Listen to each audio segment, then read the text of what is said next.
ব্যবস্থা যে বিভিন্ন ব্যাংক এবং ঋণখেলাপি যে সমস্ত মানুষজন আছেন, ফাইন্যান্সিয়াল ইনস্টিটিউট তারা আসেন তাদের মামলাগুলো তাদের বিষয়গুলো নিয়ে, যে ঋণখেলাপিগুলো নিয়ে, যাতে সেগুলো মামলা অবধি না যায়।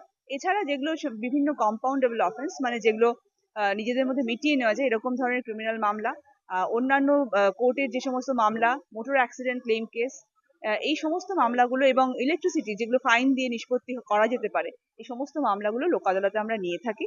এবার আমাদের বহরমপুরে, মুর্শিদাবাদ জেলায় মোট 13টি বেঞ্চ করে আমরা মামলা করছি। তার মধ্যে বহরমপুরে হয়েছে 6টি বেঞ্চ, লালবাগে 3টি, জঙ্গিপুর এবং কান্দিতে 2টি করে বেঞ্চ হয়েছে। আমরা এবার মোট গোটা জেলায় 11,682টি মামলা নিষ্পত্তি করার চেষ্টা করছি। এরপরে এখনো অবধি যেহেতু চলছে লোক আদালত, লোক আদালত শেষ হলে তারপরে বোঝা যাবে যে এবছরে আমরা এবারকার লোক আদালতে আমরা কতগুলো মামলা নিষ্পত্তি করতে পারলাম। ব্যাপারটা হচ্ছে যে